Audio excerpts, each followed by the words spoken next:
poppin', everybody? Hello and welcome to Popcorn Culture. My name is Ben Carlin and I am your host. Here with me today is my brother Jay, who will be in every episode. It's so nice to be co-hosting the Pop here with you, Ben. Let's just dive right into the corny joke, I think. Wow. I'm going to allow it because there's a springboard effect that has to happen. Like, we do this witty banter at the beginning of every episode where we go back and forth. We're so witty. We go back and forth about who the one true host truly is. I saw that. And it's always difficult because I love it and we need it and it's an essential part of the Pop. Like, if we don't do it, like, what are we even doing here? Yeah. But the problem is that it's extremely difficult to segue out of an argument that we have every single week into any topic whatsoever. Well, let me just say that I noticed on this front last week that, so since we were being recorded, there was a few different elements that were at play. There were. One of which is that people can now see the trophy. They can. So there was a really sneaky moment in the last episode where you like leaned over to take a sip of water and I pulled the trophy back to the center. I saw that. And you didn't see it in the moment though. I didn't see it in the moment, but I believe later in the episode I scooted it back. You did scoot it back, but we were watching it live, like do it like hanging out in the during the premiere, and like I think you're supposed to be like 10 seconds ahead of me, and you were like, "Did you move the trophy?" And I was like, I had no idea. I had no idea. What are you talking about? It was so funny. Yeah. It was so funny. So very exciting. But then, okay. With that, though, the other hilarious things, we have to have our argument about who's the one true host. But then following that, we're also supposed to have a corny joke in every episode, which in the video debut of the Pop, we did not have one. We didn't have one. And I don't think we had one the week beforehand either. So we're falling behind on the corny jokes. It's basically not even a part of the show anymore. And we should just drop the segment forever. I'm lying. Let's totally do it again. Okay, Ben. Okay. What's your corny joke? My corny joke today comes from Jackson Smith, who actually submitted it via email, popcornculturepod@gmail.com. I could always use some good new corny jokes because I want to tell you guys that I don't come up with these on my own. Spoilers. Yeah, wow. I know. Wow. I usually do some like scouring of the interwebs. Do you know what the problem is with that? Tell me what the problem is with that. If you just look up like dad jokes on the internet, you get there's a lot, but you start getting into reruns real fast. You do. And it's so funny because people have emailed me corny jokes that are so much better than the ones that are out there like on websites where it's like top 100 corny jokes, which is right. Like, see this, oh my gosh, this is like a weird phenomenon that has happened. It's like people know that people want the bad dad jokes. And so they've compiled a list. And then the next person who realizes that wants to make a list to direct traffic to their site. So they look it up themselves. They steal the information. They like pull it from two sources instead of just like one list. And then those two sources turn into this one new source. And this keeps happening over and over in this like funnel effect. Yes. And it's like the internet's desire to deliver you corny jokes has like filtered down to this like shallow pool of the worst ones, of kind of only overused because every single website has the same 100 because they're all stealing from each other. Yeah. It's like the snowball gift idea that you've talked about before, where it's like if your friends and family know that you're like into like something really specific, then everybody's like, oh, they love this thing, so I'm always going to. I think for you it was Angry Birds. Oh yes. Like I remember when the app came out, like before it became like a movie and like I was like an original. I was like a hipster Angry Bird fan. I liked it before it was cool. Do you want to know something I learned about Angry Birds? Is that so there was the original Angry Birds app, like just the one that like took off. It was like the first big app on the App Store or whatever. Big game. Right. And then later on, they turned it into this giant phenomenon. Now they came out with like Angry Birds 2. Okay. Which was basically the same app, I guess, with just like, I don't know, updated birds or better birds, better physics. I don't know what the difference was. But apparently Angry Birds 1 is no longer even like available on the App Store. Like it's just gone. Okay, wasn't there like an interesting story about Angry Birds where it was like created by like one person? Is that a thing, or was I have no idea. It like, okay, maybe I shouldn't speak out of line because I don't know enough about the Angry Birds origin story. Okay, but I feel like I remember, and it could have been a different app, but there was like something about it where it was kind of one of these ideas where it almost sparked a lot of people to want to create their own apps because they were like it like took off in such a huge way, and it was like, yeah, if you charge like $1 and like 10 million people sign up for it, that's $10 million. Right. Yeah. I know. How exciting would that be? Wow, to be in the early app game. The early app game. I know. Now it's a podcast. We should start a podcast. Everyone has a podcast except you. That's Actually, the name of a book that just came out. Oh, really? Yeah. How about that? Yeah. I feel like once a day in our office, we're like, we should start a podcast about this. You and Scott were literally just talking about starting a podcast where you review the old show Beauty and the Geek, which you were misremember. Both of you had a different idea of what that show was. Yep. You were remembering the Bachelor-esque show Average Joe's. Yes. Which was where they told a woman that she was basically going to be the bachelorette of the show. Like off-brand edition. But the horrible, it seems like such an inappropriate and weird and mean. Oh, yes. All of it was mean. The twist of the show is that the guy she's dating are what the network presented as unattractive and not cool. Yes. It was almost like what they tried to do was be like, yes, you're on a dating show, but every contestant is an average Joe determined by us. Yes, you're like, by whose scale? By whose scale? What a mean thing. It was extraordinarily mean. I mean, all of these shows, even in the present day, are I would say they're all mean and they're all very superficial. I would say the only thing at this point is that it is everybody in it is incredibly self-aware about exactly what it is what I want to think. I hope so. I hope so. Yes. I mean, at this point, it does feel like there's at least a fair few people. We watched The Bachelor and The Bachelorette, and it seems like there's a fair few people that come on with the hopes or goal of maybe becoming like Instagram famous. Yeah. But I have no idea. It's almost a trope, I guess, at this point where it feels like lots of contestants, like that is what they do now, is that they're like... The thing about the show is that The Bachelorette and The Bachelor have this like same formula that happens every season where there's always like a villain of the house and there's always someone who interrupts your time talking to the main person. Yep. And the reaction is always the exact same, that if you...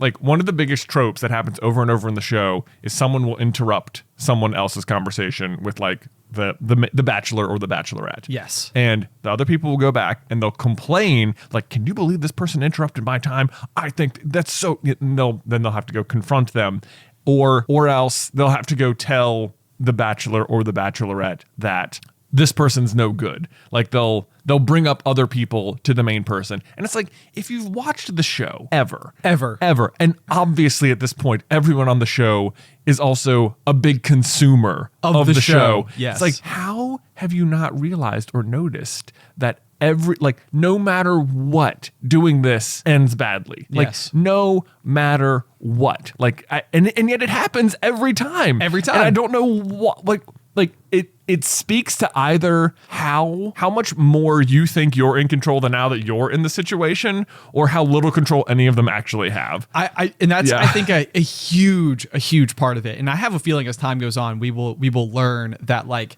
the psychological effects of being on the show is that like it's so maybe like restrictive in terms of like what your attention can be applied to, that you're like it. I mean, it's the summer camp effect. Like I remember this all the time, like when I was in middle school and high school and stuff, where I would go to school with, you know, all these people and everything, and like plenty of them maybe like, you know, didn't want to be my friend at school, but then all of a sudden when we were at summer camp, it's like, hey, we both know each other because we both go to the same high school. Now we are BFFs. Right. And it's like, that was not the case but now we're right. Now you're like, they're like, ooh, you're the person I have some familiarity with. Yes. So I'm comfortable, I have one more layer of comfort with you. Right. Yes. Right. And it was almost like with that, you sort of had this like special bond while at camp, and then you would like leave camp and it would almost be like it would just go away. You know, it was like, it like never seemed like it really like retained its shape once you like left the constraints of summer camp. Right. Like you have your group of friends over here and that group of friends over here. And whilst we're at camp, we're all hunky dory. But then once we're gone, everyone's just back to normal. Yes. Right. And let me tell you a tale, spin you a web. Oh, spin me a web. Yes. So when I was in 6th grade, we had 3 options for the electives that you could take going into middle school. And it was choir, like art, I believe. Or band. And you could do brass or woodwinds. Or percussion. Or what? You did this in 6th grade. I'm sorry. Never mind. I did it. Because we switched schools. So yeah. Oh, we did. Yes. Yeah, so you had a slightly like, different. Yeah, because, okay, so sorry. At the middle school I went to at 6th grade, they split brass and woodwinds. But I think at Cave Spring, junior high or Cave Spring Middle now, it was all one class. Oh, it was one class. Yes. You are correct. You Yeah. are correct. Yeah, it did seem like it was. I mean, I guess that's how bands work. People were sat with the people, the same instruments that they played. So that's not really like dividing you up. That's just sort of how it works. That's just how it works. But Yeah. at the old school we went to, it was so much larger that like all of the brass was just one class and all the woodwinds was just one class. I have a question for people Yeah. who are musically inclined. In like symphony orchestras, it is the case that people who play the same instrument are together. Would it affect the sound produced if they were scattered? So it was like saxophone, violin, flute, clarinet, like whatever. Like, would it make the sound more disrupted if not all of the saxophone noises were coming from the saxophone section? Ooh, yeah, like if you were spaced out evenly, wouldn't that make a more full sound? Maybe. Or does the fact that they're all together make their sound more full because they're together? Right, like it's almost as if their like voices are harmonizing as a group. I have no idea how that works. Ooh. Certainly, there's no way we've made it to 2021 and musically inclined people haven't considered where people sit. I know, Yeah. yeah. Or is it just like, the flute section, we'll put all the flutes together because Right. they like to,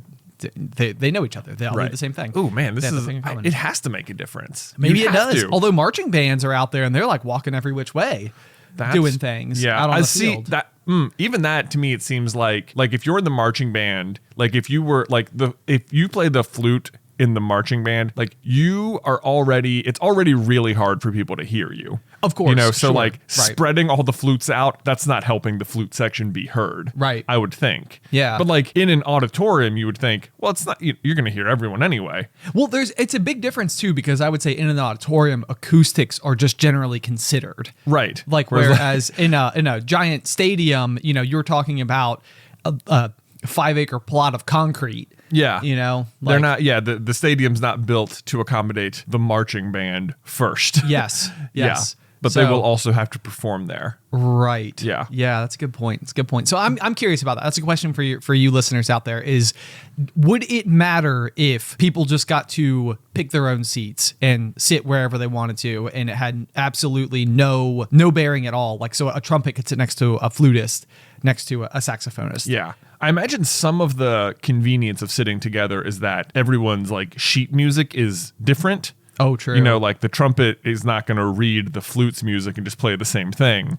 So to that end, but at like a high enough level, you'd think everyone just has their own little stand or something. It's I would think so. You're not always, at 6th grade concert band sharing the music stand with the person next to you. That's a good point. Yeah. That's a good point. Yeah. I have no idea. Now I'm very curious. I need to know the answer to that question. Okay, here's another thought too. Okay. I've wondered about this, and maybe Beth could actually answer it, your wife, because she's a school teacher, Yeah. or at least was a school teacher. In not in middle school even, I would say like in elementary school, maybe middle school as well, seating charts were a thing. Yeah. Right? Okay. With seating charts, how much consideration? Like, I felt like it was uncanny how often I was in a quadrant with the girl that I had a crush on in elementary school. Okay. And it was like, does the teacher know? And like, are they being like, they're like randomly assigned seats, but Ben, you're right here. Next to this girl. Wink. Again. Wink. And it's like, thanks, Mrs. Z. I somehow doubt that your 3rd grade teacher was taking into consideration the romantic interests of the students. I mean, it seems incredibly unlikely, and obviously we're elementary school students, and the romantic interest, even romantic interest feels like the wrong word choice. Right. It's not romantic interest. It's like whatever version of it is at that age. My interpretation of seating charts was that they were largely a mechanism to take roll faster. Oh, like alphabetical or something? Or just like well, certainly at least normally at first, because normally you would say like alphabetical, like at the beginning of the school year or whatever. So you're always sort of grouped with the same selection of similarly last named people as you. Sure. But like then it's very easy for the teacher to just be like, like run down in a row based on the attendance list and like just be able to look straight down the room, like who's missing, bang, right there. Right. You don't have to like sit there and call every name. But my other interpretation was I doubt that it was a matter of grouping kids who behaved well together as kids who didn't behave well together away from each other. Okay. Is the way I think. Oh, I see. You know, that's a good point. That's a good point. Like if you were like if you and your best bud are like totally rambunctious and like they're not. The teacher doesn't want you sitting together because you're distracting to each other. Because you're causing mayhem. Right. Exactly. It's like the important thing is that you sit far away from each other. I see. Yeah. I see. Okay. Or who knows? Maybe it was like these students work well together, so I'll put them together. I don't know. I would think it was more about separating bad students than combining good students. Okay. Yeah. Well, any teachers out there, my question for you today is, did you ever seat people next to each other because you were like playing Cupid, you know, being like, this is going to work. That's hilarious. This is going to work. I do remember one particular seating chart from my first grade year where somehow we came back and like it was time to switch seats and the teacher had literally put me directly next to my best friend and it was like, no way. Outstanding. Great. And was it allowed to persist? Well, I think so, but it was still surprising to me. But, you know, whatever. Do you want to know my only like key memory from first grade? Okay. It was a spelling bee. Yeah. And maybe not even a spelling bee, spelling test. Spelling test. It wasn't like a competition. It was just like learning vocabulary words. Okay. And it was the word ocean. And your only memory from not my only first memory, but grade, my most your key. singular memory, lone at all, from a whole year's worth of learning, well, was that's spelling the word ocean on a spelling test. Ocean. No, not an SH. Little known fact. It's a C. That's when it makes a sh sound. Right. Yeah. How about that? Did you get it right? I did. I did, in fact. I did get it right. Turns out, yeah. And then I later liked oceans quite a bit as an adult. So I feel like that was it was the moment. It was like learning the spelling. Right. It's like, when did you first know you were going to like the ocean? First grade. Okay, this is what seems crazy to me, first grade memory now. Like looking back as an adult, I have no idea why or how my first grade teacher made this decision. But whilst in first grade, my teacher got married, like in the middle of the year. Okay. Which, man, big deal because, first of all, last name change mid-year. Oh. Had to adjust to that on the fly. Yeah. Big deal for 5-6-years. Sure. Oh, yeah. we got to call you something different now? Oh, my God. It's a lot to keep track of. It's very taxing. Yeah.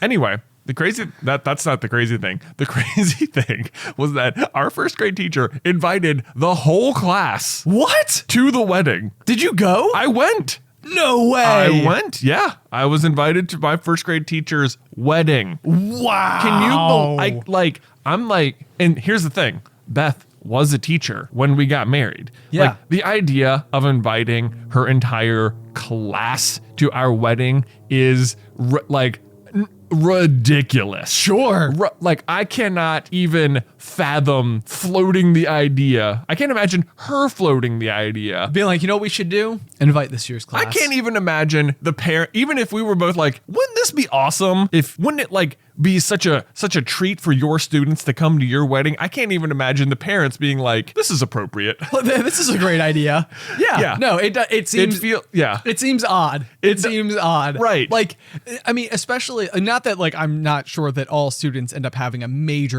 impression on teachers like year in, year out. Like I bet that there are kids that stick with you for a long time. Yeah. But like maybe if it was like your first year of teaching and it was like you weren't acclimated to the idea yet that you would form meaningful relationships with your with the children in your class year in, year out. You know, so it was like maybe it could be the case that if it was your first year teaching and you were like, these kids are so special to me. I cannot believe it. Like they mean so much. I mean, it's totally possible. And what do I know? Maybe my teacher and her husband were actually super wealthy, and this was no big whoop for them. Oh, sure. So you're looking at it from like a cost perspective too. Like also that, because yes, also reception. I remember being at the reception. Yeah. Oh, wow. Did you have a hot dog? I don't remember. I remember playing with the ice machine. For some reason, I am always under the impression that the kids menu at weddings is hot dogs. Like it just because that's what it would be. That would be like a plain hot dog. Just plain it's hot sort of dog. like we fed you. Yeah. There was food. Because the thing is, nourishment. You like it's not just that you invited however many kids are in the class, Yeah. you probably also had to offer at least Like a chaperone. a chaperone's worth of invitation as well. True. You know? True. That's Which like... I can absolutely tell you that like when we were planning our wedding and we got married at Disney, the food is... Where's your microphone? Okay. Oh, something just happened to my microphone. I don't know. Hold on. We're going to adjust on the fly. Whoa. Whoa! If you're watching... Your microphone just like collapsed. We're going to pause for a quick moment while I fix the microphone. Okay. Are you back? I think I'm back. I don't know. You probably can't tell. Okay. So the coffee table we have the microphones attached to has what you would call a live edge. It is. It's a swimmingly awesome live edge. It's a really cool table that Ben awesome. and I once won at a silent auction. I don't know if you recall that I think when we purchased it, we flipped a coin. We flipped a coin for who would get it, because I think maybe at the time of the party we were living together, but it was in the process of me buying a house or something. And I don't know. I can't remember. I can't remember. I know that we ended up winning it, and we had to decide whose house it was going to go to. Yes. And we flipped a coin. And if I recall, I won the coin flip, but you ended up with the table. Yeah, that is exactly what happened. I think we discussed it. I don't know that I just was like, no, I'm going to has me that. I want to say what happened was that I won, and then Beth was like, I don't want that at our house. And I was like, oh, okay. It matches the aesthetic of my home, I think, slightly better. It definitely matched the aesthetic of your home much better than mine. And I would say now it matches the aesthetic of our popcorn culture set perfectly. You know what? It's found its natural home. It's habitat. It's habitat here on the pop. Yes. Although so the live edge means that this was just basically the middle of a tree at one point, and it was not cut down to like a square. It's just the shape it was when they cut the top off of the stump, and now it's here. And now it's here. But so the microphone doesn't attach super well to the side. It's not made for it. Yeah, it's not made for it. It's like it's a clamp, but the clamp has to be a little farther away because the side is at an angle, and my microphone just popped off. So anyway, that's what happened. It's a classic case of form over function. Yes. It is. Right? Although I don't think the function of most coffee tables is to have microphones attached to it. Agreed. Yeah. Agreed. Okay, so to backpedal though, we were talking about weddings. Yes. And my wedding at Disney. And this was something that like I know that during the planning process, like when you're going through, there's a really interesting thing when you're like setting up the plan for a wedding, because you start like to put together the guest list, and it becomes this really big thing really quickly where it's like, well, if you invite them, then you have to invite these people as well. And so it was sort of like a very slippery slope where you had to like draw like really just like weird lines in the sand where it's like, okay, if I'm not going to invite them, it's because of whatever. Yeah.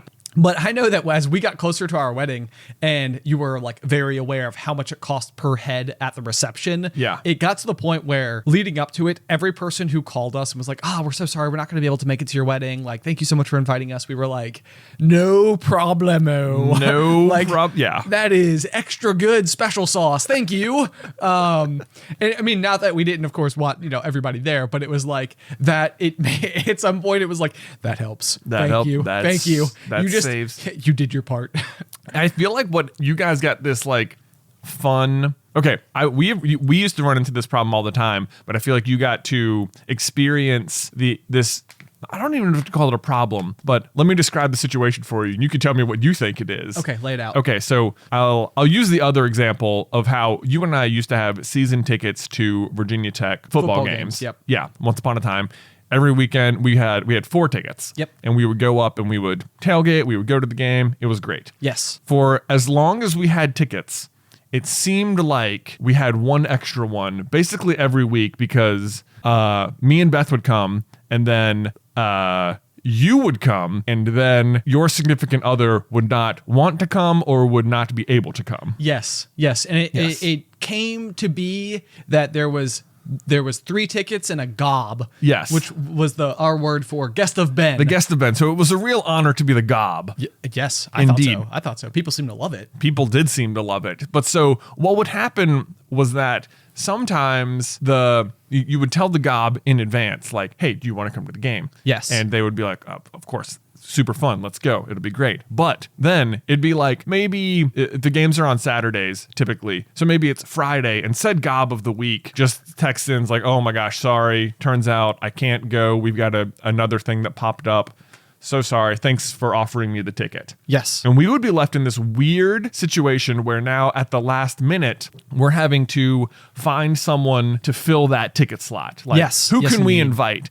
And I don't know. We almost got, I don't know if like cashing in is the right word here, but we got to, because what would happen is we'd invite lots of people and many people would already have plans. Yes. They either had plans with their significant other or they couldn't just like come. They had a different engagement. Right. But the end result was that you got to genuinely offer like 7 people a ticket to the game. Yes. And they couldn't go. Yep. And so like you ended up with like all this favor, all this goodwill. Yeah, like, oh, thanks so much for inviting me. I can't go. And it's like, oh, but like you got to offer the gesture to everyone. Oh, sure. And you like were left with this like leftover like, it feels like you owe me a favor now or something.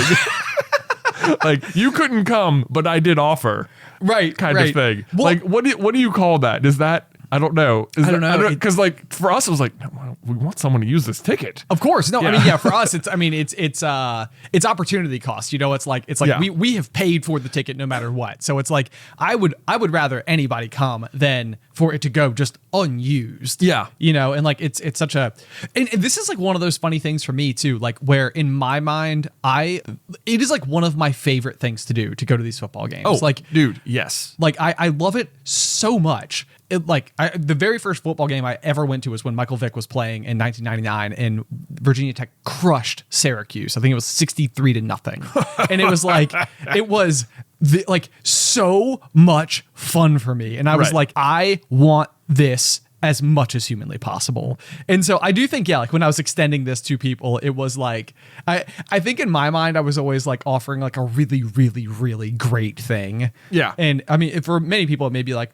it sounds like fun to go to a football game for the day, but I am busy. And I don't know, like in my mind, it was like, I do wonder what greater about thing could I offer? I do wonder about this as well, yeah, because it did always feel like if I could go to a game, I was there. Yes, yes. And I don't think it's that uncommon, especially like if you're from here. Sure. And especially if you like grew up rooting for the Hokies, because there is no professional sports team around here. That's exactly it. Yeah. Yes. And so everyone in our area is extremely bought in. Everyone is extremely bought in, especially largely because of that single year where Michael Vick took the Hokies to the national championship. Right. The Sugar Bowl. The Sugar Bowl. And for 23 years after the Hokies had like the longest bowl streak of any college. Right. And they were having like 10-win seasons and they were like always in it. Like they were always good. Yep. Not the case at the moment. Whatever.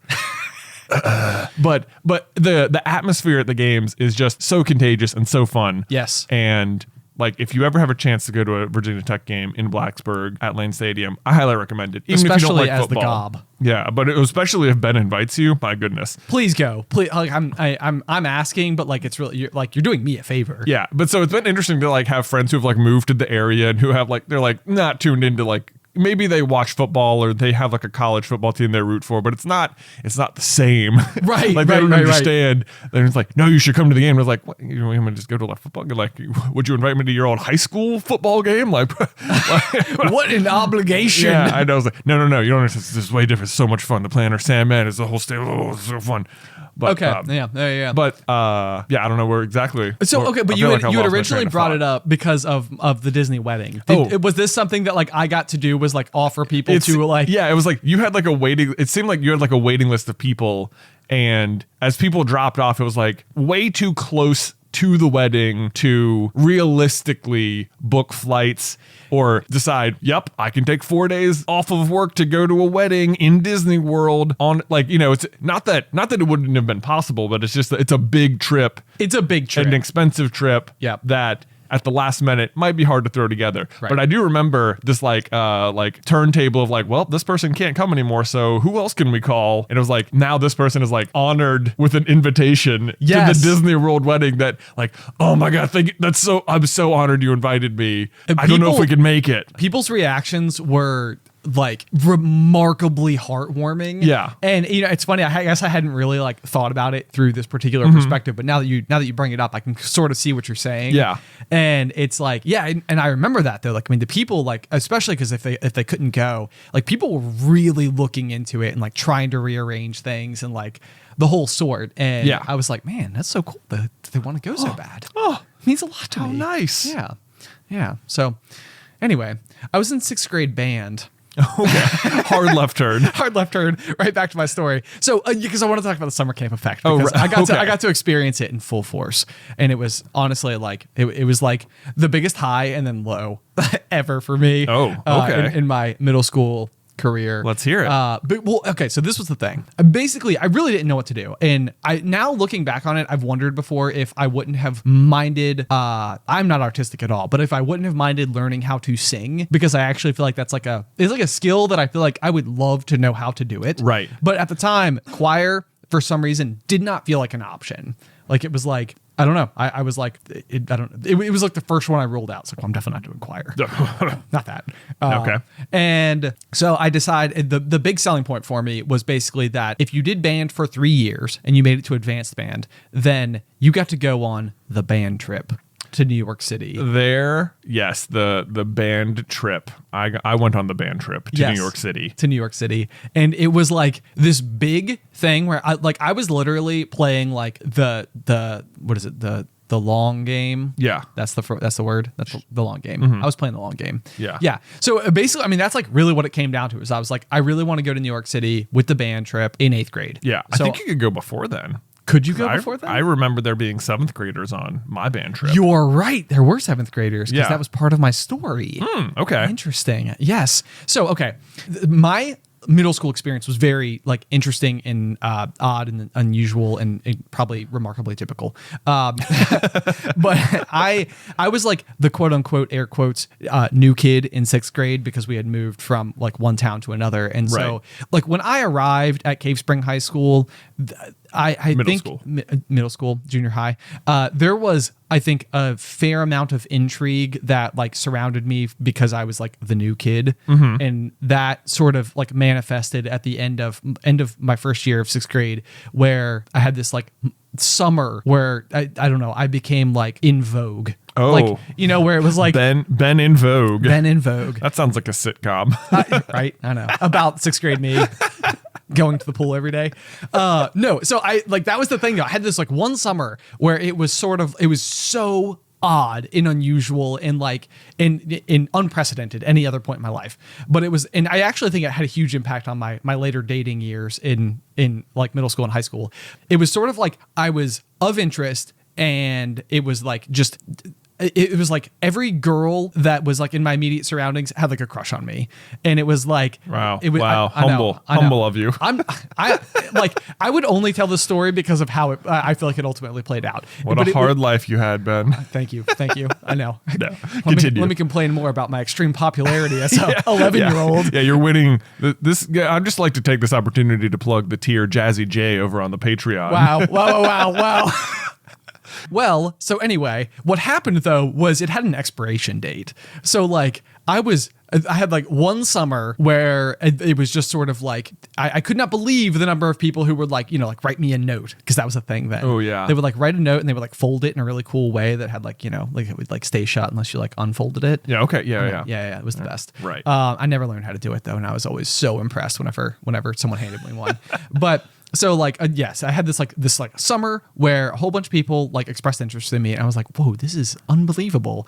And I had no idea how to like handle this kind of attention, or like what to do with it, or anything at all. Sure. And basically it just sort of like ran out. And by the time we got to 7th grade, it was like, it was over. That was it. It was like, that was it. It was like, I had all of the moments where someone could be interested in me happen all at once, and it was in one summer, and then it was over. Right, you were just like front loaded with all the romantic interest you would ever get from this school. So I mean, and so it sort of became this thing where I felt like I was like, oh my gosh, am I popular? Like, this is so cool.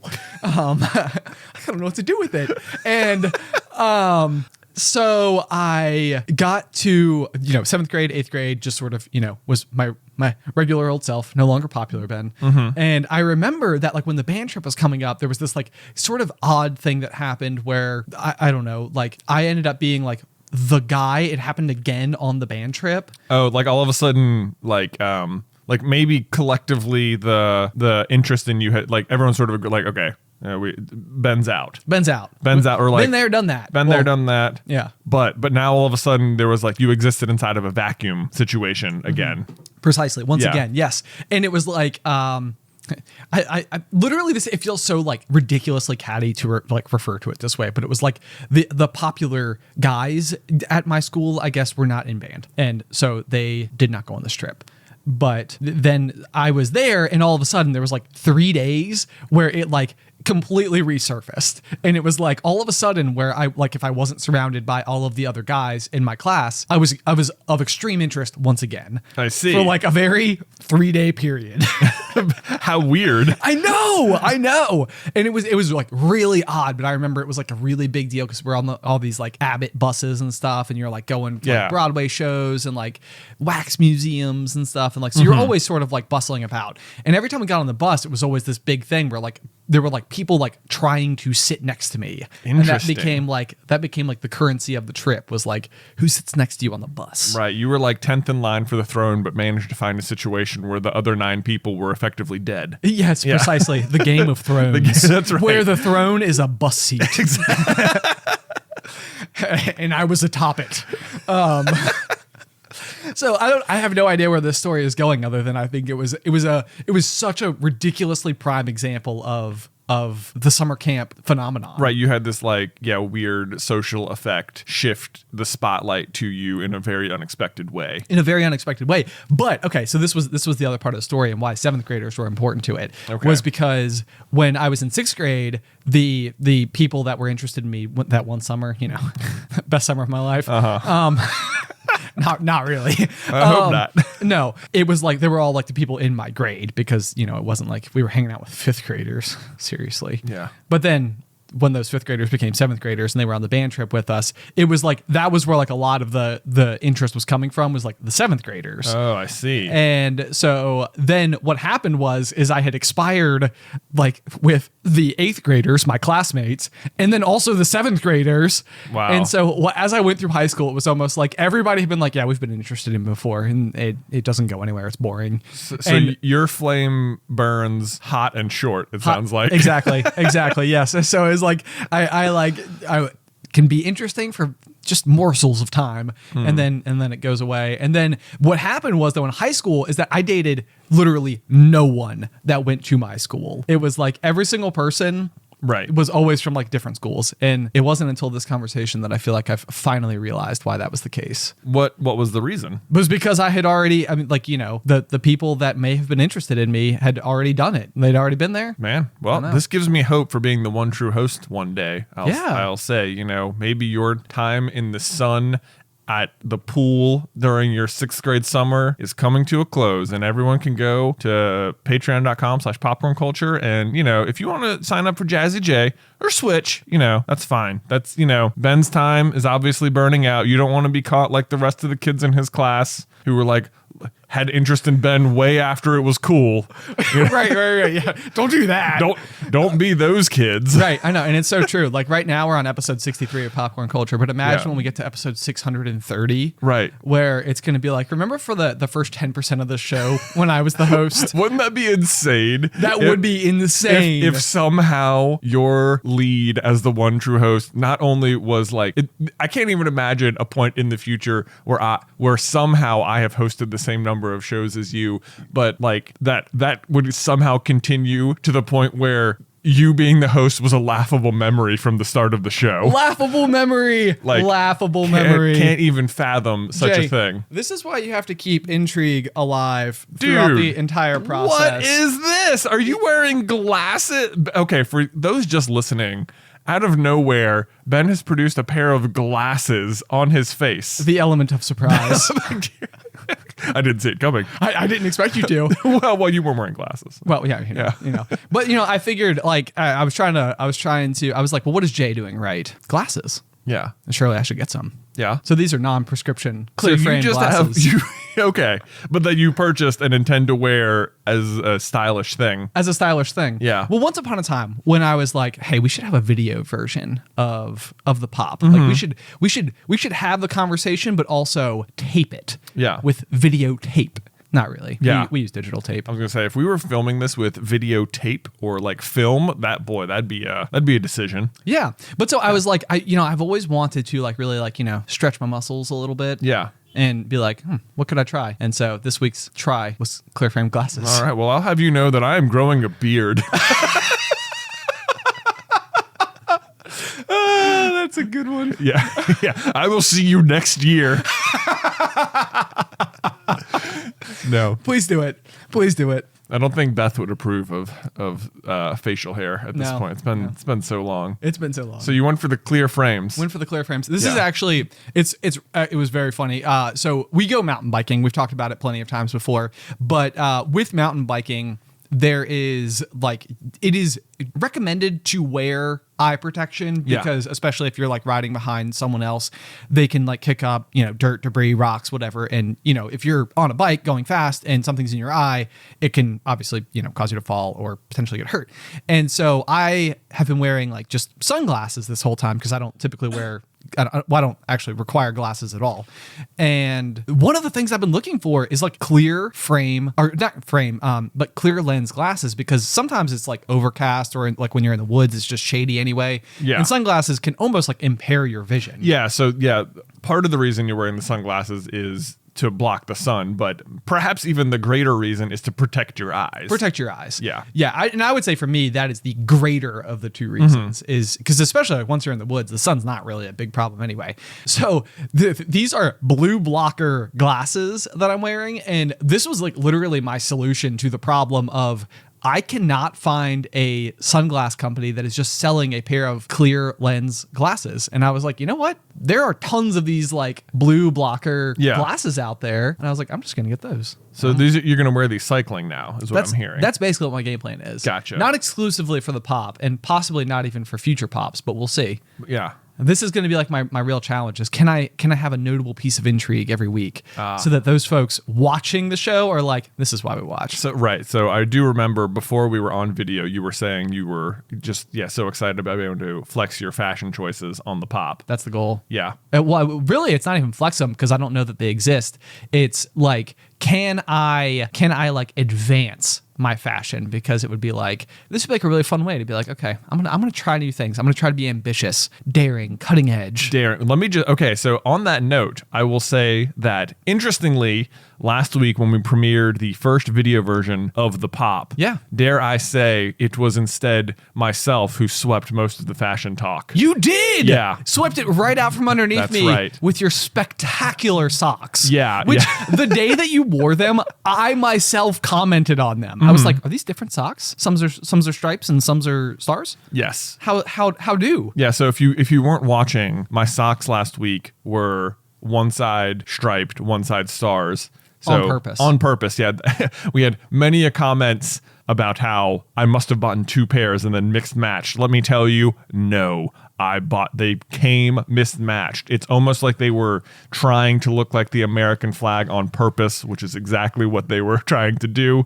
And do you know that I feel like if we had a brand deal with that sock company, or if we just sold those socks, I think that it would have been the most successful merch we have ever had ever.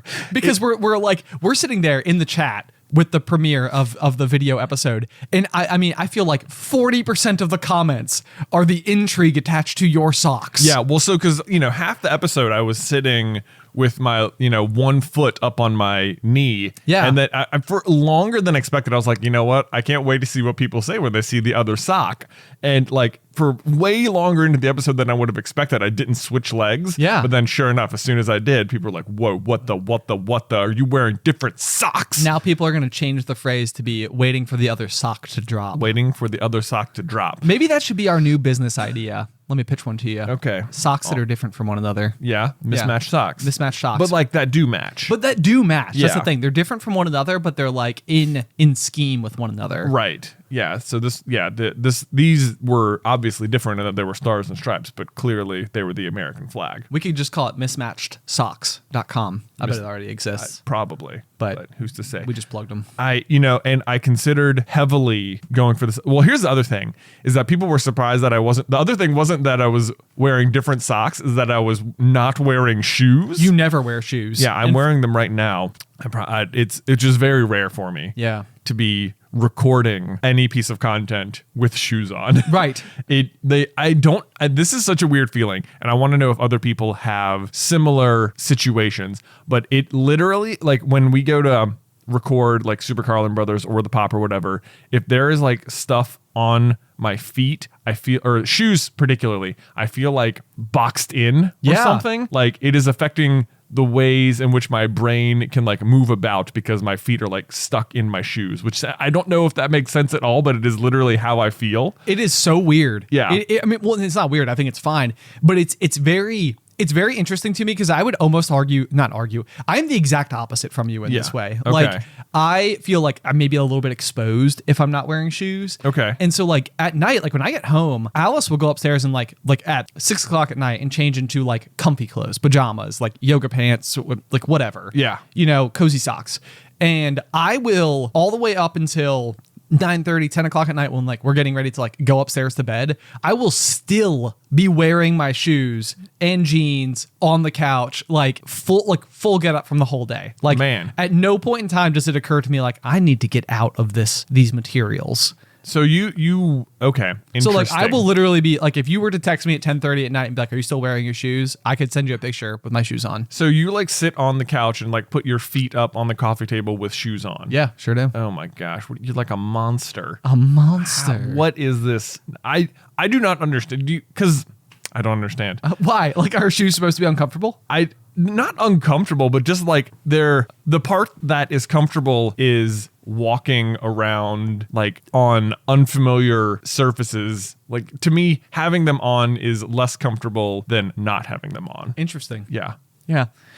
It's like, I think really what it is like, it's not even a consideration for me. It's like, I don't think about it. I'm not preoccupied with my shoes in any way, shape, or form. I feel like they're getting in my way. Yeah. And that's interesting. Yeah. It's interesting because it's like, I would say it's literally just not even on my radar. Yeah. So it's not like, it's not that I'm like making a decision or that I'm like pro shoes or something like that. Like if anything, I almost feel like it would probably benefit my entire household to just take my shoes off as soon as I walk in the door. Right, like you're just getting dirt everywhere. You're just getting dirt everywhere. Yeah. I'm sure there's plenty of people who are going to be like, "Wow, you are a barbarian." Barbarians. But so like what you're saying is like if Alice said, "Wouldn't you be more comfortable with your shoes off?" or "Why don't you take your shoes off?" you would be like, "Oh yeah, I guess I could." Or like you're not like keeping them on purpose. Nope. Okay. Definitely not that. It's just like I think it's just that they remain on.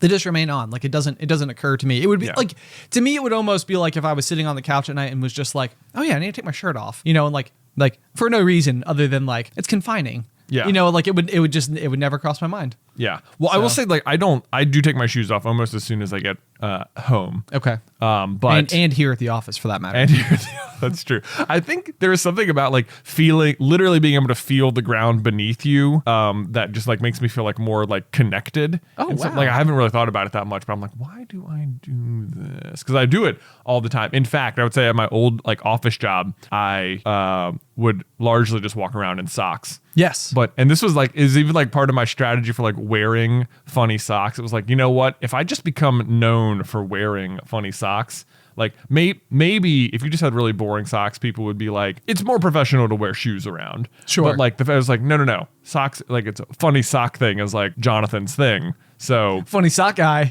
thing, or like, oh, he's always got such different socks. Like it's like everyone knows it would be more professional, but like we sort of just let it slide. Sure. Like this was the game I was playing in my head. I have no idea if anyone thought that, or maybe they all thought like, I really, really wish you would wear shoes, or I don't know why. I don't know why it would make any difference to anyone, but yeah, I don't know. I don't know why either.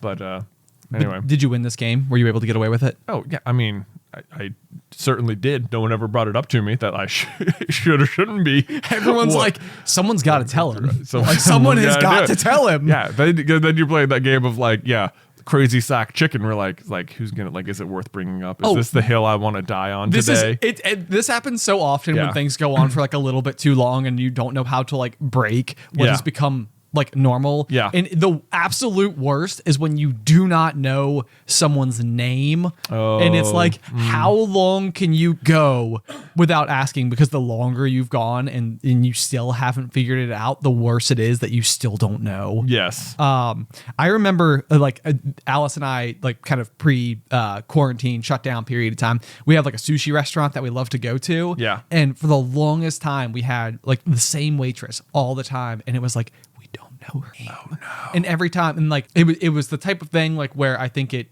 came up that like I did YouTube, and so then like I think she started like following both of us on like Instagram and stuff like that, and so like it became one of these incredibly imbalanced things. Yeah, that she knew a lot about us and like what was happening in our world, right? And it was like, we don't know your name. Oh, embarrassing. But eventually we did, and then it was great. We became friends. Great, So. I can tell you that this was somewhat maybe worse, is that there was a time where I was dating a girl for I think about like 4 months. And you didn't know her name? No, I knew her name. Okay. And like obviously if you say so.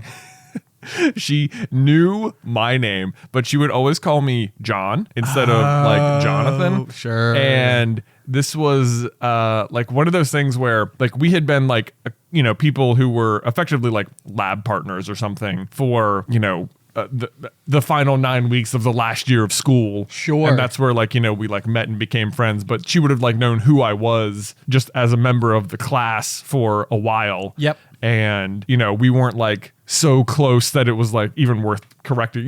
Even when you just sit next to someone, how often are you referring to them by name? Oh, that's a good point. You just like, you just start talking to them. You're not like, hey person, hey Ben. Right. So anyway, the fall, go through summer, come back. We, actually started dating, and she would just call me John all the time. And it was just one of those like, I've known you a little too long to sort of tell you that I don't like being called John. Like, how do I bring it up? How do I bring it up that you have been calling me your boyfriend the wrong? Because it's also not like so wrong. Right. It's not that unusual to call people named Jonathan John, or to even think that they wouldn't just like have it normalized for them. I know. We have a friend named Matthew who prefers to go by Matthew and not Matt. Yeah. And it's like, I know this about him, and it's like still that urge is there to be like, Matt, yeah, hey. And it's like, no, prefers Matthew. Yes. Get it right. Yes. Like, and it's like, yeah, it's exactly like that. And I could so see it too, because I know you, and of course I've known you forever, and so I know that you have this particular preference, which is why I call you Jay on purpose. It's an elaborate ruse. Totally you got me. But yeah, so this was a hilarious thing where the entire time we were dating, like I never corrected it at all, and like like we broke up and like we remained friends well after the fact and stuff like that, right? But it was like over a year later or something where it came up in a conversation where like she was like just part of the group conversation. I was like, oh, I actually prefer to be called Jonathan. And like you could see this like memory like all of a sudden like rewind and replay in her head, like, what? She's like, wait. Was like, she's like, the whole time? She was like, wait, have you always preferred that? And I was like, yes. She was like, but did you prefer that when we were dating? And I was like, yes. Oh no! I was like, so it was just sort of this funny. It was like, it was not really a big deal because like when you grow up, did you assure her that it wasn't a big deal? Yes. Okay. Don't worry. I mean, it's just one of those things when you grow up as a Jonathan, people will address you as John all the time. Sure. Because we've talked about this before, but people just don't like saying the whole word Jonathan. I mean, and I get it. It's a long word. There's like 8 letters there. It's you're probably out of breath at the end. Okay. Did you know that I thought that it was on purpose? Because my name is Benjamin. Yeah. And I thought that it was on purpose that both of our names have 8 letters. For like a very long period of time. except that Tyler doesn't. Except that Tyler doesn't. Yeah. It's like, well, they just ran out of letters for him. Nope. Yeah, but nobody calls. Well, occasionally people call me Benjamin, but not often. Yeah. Usually when people do it, it's like they're being very whimsical about it. Yeah. Like very very hyper formal, which I love. Right. You know, actually, everybody who writes in feedback to the popcornculturepod@gmail.com address, they know to give me very formal greetings. I see. And I love it so very much. it's just the very best. Yeah. And so that is a weird thing that doesn't even come up that much anymore because of Super Carlin Brothers, where you just call me Jay, and that's just what everyone knows me as now, and it's become so normal for everyone to call me that it's like I don't mind it or anything. Oh, thank goodness. Yeah. And you're welcome. It's so funny because it was such like a just within the family thing. I think probably because both of our names had such long or 8 letters. I think we probably my theory is that instead of having like when we were being called to dinner as children, instead of saying Jonathan, Benjamin, and Tyler, Mom would just say JB and T. JB and T. JB and T. And so you and Tyler have 1-syllable nicknames that go with your name anyway, with Ben and Ty. Well, obviously I have John, but John is also our dad's name. True. So that's confusing to have 2. Right. Yeah. So just straight to J. Straight to J. Which was fine. Like, I don't mind or anything. The hilarious thing about both of these is that, like, in my mind, your John is always Jon. Yeah. And Dad's John is John. Yes. And they sound the exact same, but I can hear the difference. And then similarly, I call you Jay, but it's not like J. Right. It's like the letter J. Right. The singular, not Jay. I had a roommate in college, Jay. Yeah. And he's definitely Jay. Oh, he's Jay. 100%. 100%. And like yeah. I could have conversation with both of you. I could have third party talking about you, and I would know exactly who was who. Right. Yeah. No need to specify otherwise. Right. It's like, who's bringing the hot dogs? Jay. Yeah. Who's bringing the skis? Jay. Jay. I'm like, oh, I see. Okay. I get it completely. I'm not confused at all. Hot dogs and skis. Hot dogs and skis. Why is someone else bringing the skis for the whole group? I don't know. Okay. And I was just trying. I just thought of a Jay Nelson type of thing. Oh. Yeah. Great. So he was on the ski team. He was. Yeah. Yeah. Maybe that's why I was top of brain. Okay. So why don't we go to the corny joke? Because we tried to do it in the first 14 seconds. Wow. And then we are now about an hour in and we didn't do it. Yeah. Okay. Yeah. We're right here at the end. Right here at the end. How about a corny joke? Right. Let's so hear this it. This one comes from Jackson Smith. Oh, yeah. Emailed in. We've come full circle. We have come full circle. You know what's great about circles? Were you about to I was tangent going to away? see if we could tangent off again. Okay. Jay, what did the shy pebble wish for? What did the shy pebble? The adorable little shy pebble. I don't know. Maybe to be in a rock band or something. I don't know. That's actually not a bad answer. Not bad? That's not a Okay. bad answer. Yeah. No. But this one's even more adorable. Okay, you let's ready? hear it. That he could be a little bolder. You You get it because he's a shy pebble, Right, like a little boulder. Little boulder. Yeah. Okay, that's better. That's Right, better. right. I was like, he's shy, so he wishes he could be in a rock band, so because that would help him overcome his shyness. But that's like one too many steps. One too many. Yeah. Of right. like He's leaps not. of yeah. Maybe not quite there yet. Yeah. I don't know how I'm going to break it to this pebble that's not how rocks grow up, though. No, really, it sounds like what you need to break it to is the boulders, that they're probably going to be pebbles. Shy pebbles at that. Yeah, shy pebbles. Right. They have only memories of when they were boulder. When they were boulder. All rocks are constantly losing courage. Yes, like the summer after 6th grade. If the rocks only knew. Ben was a boulder, but now he is but a pebble. But a pebble. Yes. I could see that. Yeah. I'm very pebbly. Very pebbly. Yeah. Great. Guys, as always, thank you so much for tuning into this week's episode of The Pop. Also want to remind you that we do have a really cool, I called it a special offer last week, but it's not technically a special offer. It's just the perk itself over on Patreon, where we have created a new tier level altogether. It is $25 a month. And basically with that tier, you will get a piece of quarterly popcorn culture merch. Yeah. And to kick off our first round of it, we are releasing Fred the Cup, which is going to be a custom engraved Yeti mug tumbler, Yes. as it were, that you can name whatever you want. I call mine Fred. I actually have one here in my hand. If you're watching visually speaking, right there. Nice It looks so glorious. nice and glorious. So that will be for the first quarter of the year. That will be the first piece of merch that comes out with it. It's still the same rules where we have 3 tiers all at that same level. So if you would like to be able to cast your vote for who is the one true host of Popcorn Culture, you can still do that just as effectively as at our current $5 tier. Yes. Both tiers will, of course, still come with the After the Final Pop, which is the bonus bit of content that we record after each episode. That's right. If you'd like an extra 15, 20 minutes of Jay and I rambling on about something else. Yep. Sometimes there's some real quality stuff that happens in there. Oh, absolutely. They've been getting, I feel like, progressively longer. Yeah, we're like kind of long-winded folk, I feel. Yeah.